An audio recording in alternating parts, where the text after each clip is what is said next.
How things Okay. determined. Okay, we're out of the executive session. No action was taken in executive session. Okay. However, there is a request for a resolution in regards to the Dennis case.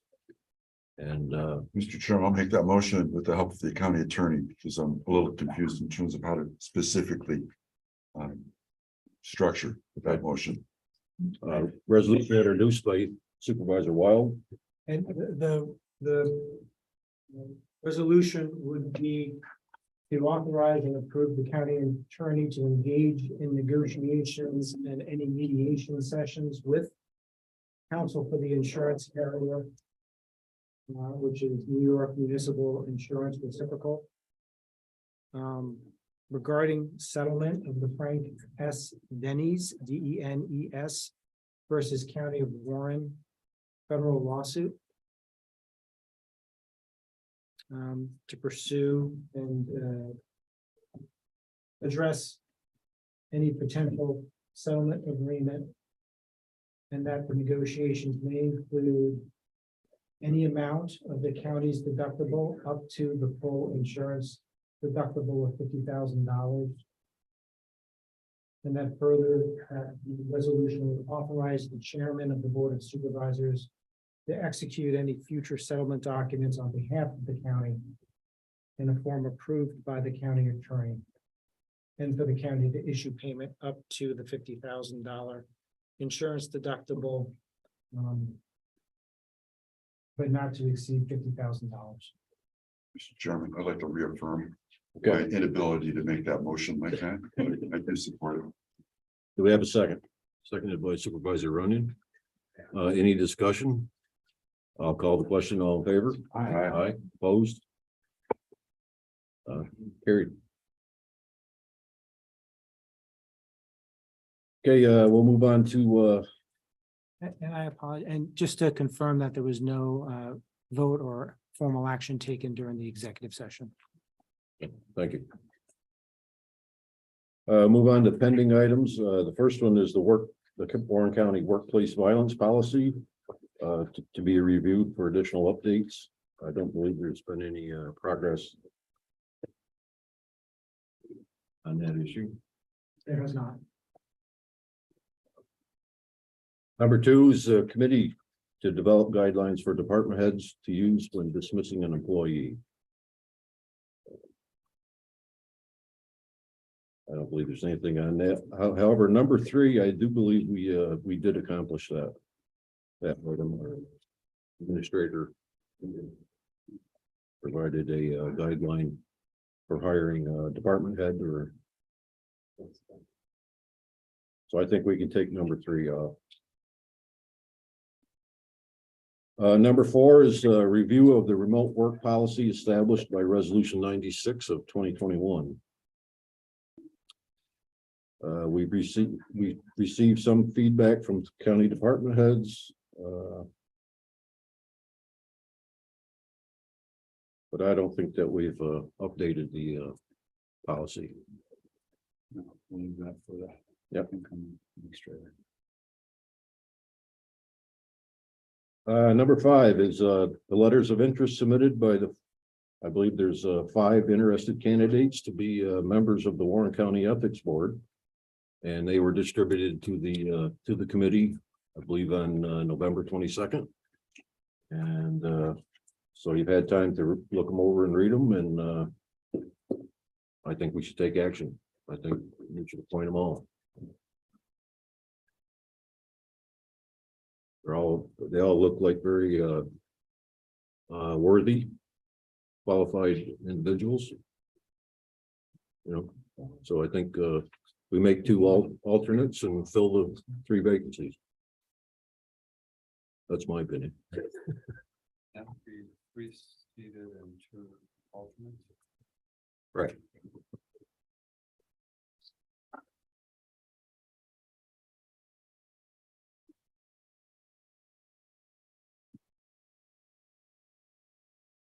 Is that a motion? I'll make a motion. I don't know their names though, Frank. Okay, I can, I'm not sure who we, We have motion to appoint George Armstrong from Queensbury. John W. Bishop Jr. From Diamond Point.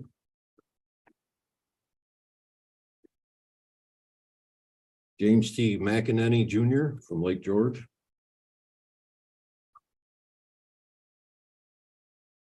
Peter L. Aust. He's also from Lake George. And Mr. Sean L. Dion. And he is from Queensbury. I think that's it. I would just ask the committee to designate 2 of those 5 as alternates. Reference, I don't know any of them, so, The last 2, okay. We'll make Mr. Dion and Mr. Aust as the alternates to the ethics board. And that makes the other 3 Mr. Armstrong, Mr. Bishop, and McEnany is active members of the ethics board. And to clarify, the term for the appointment would be through December 31st of 2023, which is consistent with the term for the 3 members previously appointed by this board. In fact, I would frame it to appoint all members as part of the resolution, so it's one package that's going through. So this will make all of these members will be effective through December 31st, 2023. this is with the people we already have. Right. Plus these through, okay. Everyone.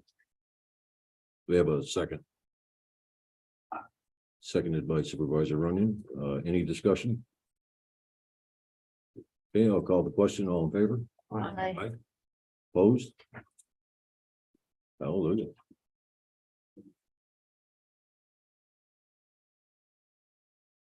Okay. Number 6 is about the challenges of attracting qualified candidates to apply for open competitive positions within the county with the personnel officer at the next committee meeting. And she was here.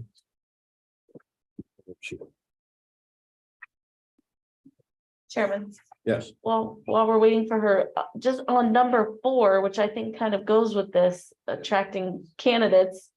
Are we leaving 4 on the agenda? Yes. Okay. I think maybe Mr. Taflin will have some ideas on that. Yeah, you probably will. Yeah. We're on the challenges of attracting qualified candidates. Let me get Jackie. Jackie, here we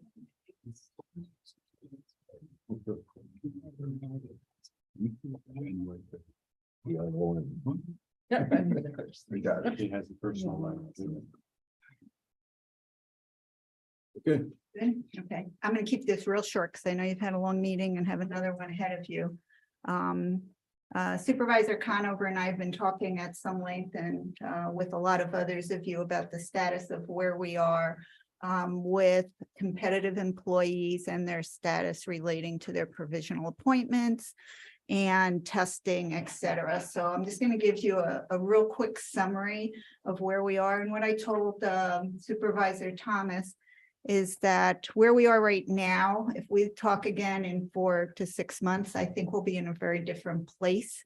So I'm just going to give you a quick summary and I can provide details, but I think maybe a full analysis is better in a few months when we're through what is really a post-pandemic combination of a backlog of exams that were postponed, exams that were scheduled and delayed, and new exams that we're holding. So because of all that, the state systems have been somewhat overwhelmed. And what do we do about that? There's a lot being done about that already. So what I'm going to talk to you about is what we're doing in our little county here to work on behalf of our departments and appointees. So in Warren County, there's about 450 or more competitive positions, all of which have some form of testing. over the course of the past several years, we've gotten pretty good at keeping testing going in a routine way. The pandemic destroyed that process. In 2019, we held 94 exams. In 2020, the first quarter, we held 23 exams. For the rest of the year, we held 3 exams. 2021, we were back up to 56. In the process of those, a lot of the exams that we were able to hold were really uniformed exams. We were able to keep those processes going and protect against provisionals for our uniformed services and our safety services. So I think that's a big plus for us, for the state, and for the people who work for me, all showed up and held those tests on behalf of the sheriffs, the city, et cetera. So that's a good piece of news. For 2022, we had 85. We have a few more we're going to be holding. So what does that all mean? It means there was a big gap in any kind of testing. So there's a big gap in permanent appointments. Our job is to get people from recruitment stage to being appointed and to be permanently appointed. So there are tests being held. Some of the tests, the delays in results have been 6 months. 2 days ago, we got the results from May 14th. And so you can imagine the people who have taken the exams and who are provisionals and are waiting 6 months, it's very frustrating. But it is a process that everybody is aware needs to change, and there's a lot of work being done on it. And we are moving as fast as we can. On November 5th, we held 8 exams, all Warren County titles, and we tested 10 provisionals. All of them will be waiting for their exams. They're already calling, where are my results? So I'm hoping that it's only 3 months, but we'll see what happens. On Saturday, we're holding an exam for 17 provisionals who are all school districts. For those of you who aren't from towns, we represent the civil service for all the county, the towns, the school district, the city, SUNY, all the special districts, and Crandall Public Library. So everybody's got provisional problems, and we are pushing forward. We have 34 candidates who have pending results. We have 10 pending appointments that we're waiting. While I was putting these statistics together yesterday, I got 3 documents in my email where the agencies had actually done their appointments to try to get people into permanent status. So there's a lot going on that is moving forward, hopefully to get us out of backlogs, get us out of delays. Can we start planning again? Supervisor Conover, I think I heard you last month talking about pre-planning of testing. So one of the things, an example of how we do that, and we will do a lot more of it go forward right now, senior account clerk, principal account clerk are tests we hold constantly every year. And they're posted right now. So we're out trying to recruit candidates to take that test. So we actually have a list so we can make some permanent appointments. We have over at the town of Queensbury, there's somebody who knows they're retiring and has indicated to their comptroller that they're retiring. So we have ordered that exam. It's posted right now. So we're hoping to get a good turnout for that of recruitment so that there is a list. So when the time comes next year, when this person retires, we don't have to have a provisional appointment. So on every small test, every appointment opportunity we have where we can do something like that, we do. So it's the small steps. What small steps do we have moving forward? We were just talking about, well, you were in executive session. The sheriff, we've had some very good outcomes on recruitments for positions that are critical. So for our patrol exam we held in September, we had over 90 apply. A lot of agencies around the state are struggling for applications. So we had a very good turnout. The city of Glens Falls also, we had a good turnout for their police. So those exam results we're hoping will be 3 months, but we'll have those ready to go. The communication officer used to have a typing test component, which some people didn't pass, and then we weren't able to have them as possible candidates for the communication officers to assess as appropriate for appointment. That got dropped. We went up, with the help of the sheriff's office, we objected to it, and it was taken out of the testing process.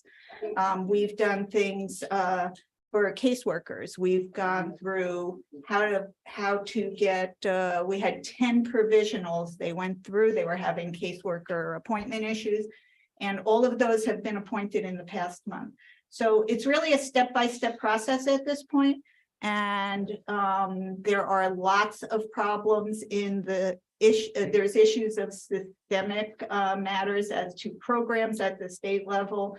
We're working all the time on trying to advance our processes and our recruitment. We work with HR, we work with Don Lehman, we work with Liza, we work with all the different agencies that have pieces of employment, and we all work together to try to build opportunities for outreach and getting the best candidates. My message to all of you is, and we were talking about this, I've talked to several people over the past few days to say whether this is true. There are a lot of department heads who have embraced the concept of provisionals. And I think that's something that we do recruit very good people. And if they're willing to come and work subject to their exam, I think it's incumbent on us to do the best we can to test them quickly and have quick results back. So that's a summary of where I am right now. I'm happy to answer any questions anybody has on any given day. You can always stop in. If you have specific questions as to titles, please call me early because we can always work and get to a better result if we know what's coming up. Good, thank you. Yes, I think Jackie, you had one piece. I don't know if you. I was just asked to put together some workforce information, so I'm happy to distribute that and then we can discuss it this month or next month. I Okay. can just pass it around. Okay. Sure. I'm sorry, did anybody have any questions? I think Mr. Conover has a question. Yeah, Trish, thank you for that report. Yeah, it is a big concern. And I think the idea of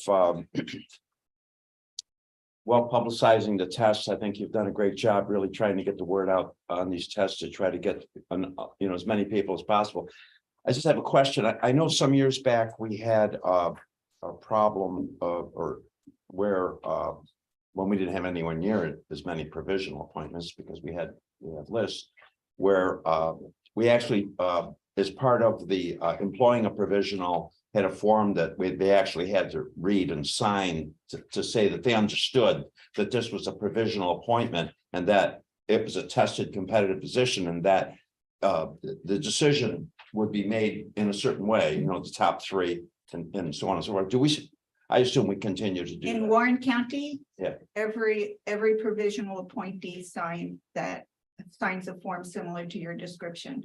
And in most agencies and in Warren County, I approve all the credentials of the provisionals before they're appointed. So we do not have somebody who doesn't meet the qualifications and wouldn't be able to sit for the test. I think that's really important. I'm really happy to hear that is continued because not everybody understands the process, the rules to the road. And if they leave a job to come to our employment on a provisional basis, and then some months down the road, they don't score well on an exam, and now they're out of the job. And, we don't want a situation where they're unaware of the situation. And I think that since we have a lot of provisionals now, it's very important that when they're hired, that they completely and clearly understand that these are competitive positions. And I'm really happy to hear that. I'll just say we go to great lengths. We don't want anybody to leave a job and take a job not fully aware of what the results could be or are the benefits and the possible issues. Thank you. Any other? Yes, Supervisor Bramer. Did you bring up the discussion? I'm sorry if I missed that we had this morning. Oh, I didn't. I'm sorry. I was trying to rush. So I'm trying to do a better with being a little more creative with the exit interviews and then what we're calling stay interviews is something that we've learned Right. From other counties examples. So I think that we're looking to work with our new administrator to try to improve that process going forward. And Good. I'll leave it to the HR department. Well, then NACO NISAC committee met this morning, I think made motions to come to this meeting. Yeah, I but didn't know if that's now or next No. month. no, right, Next month? yeah, Okay, yeah, to work on basically employee retention strategies, specifically exit and stay interviews and how we administer those or develop them for the first time, depending on which we're talking about. Very good. Mr. Wild. Mr. Chairman, I've just asked that the document prepared by Jackie for the demographics is going to be really interesting. I want to make sure we just keep it on pending so we can find some time to talk Yep. about it. Yep, this will stay pending and as Trish alluded to, 4 to 6 months, we should hopefully things will be caught to where they normally are.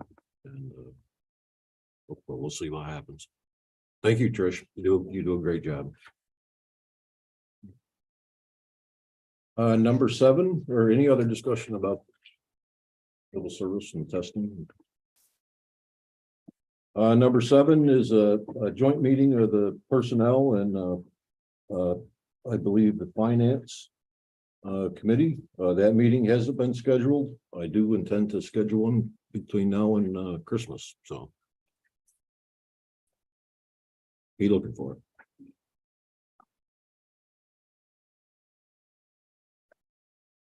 it.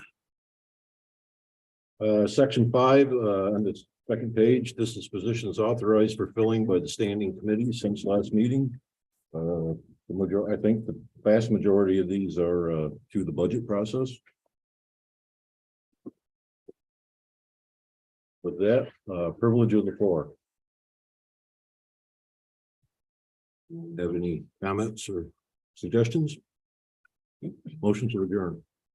Moved by Supervisor Conover, seconded by Supervisor Runyon. All in favor?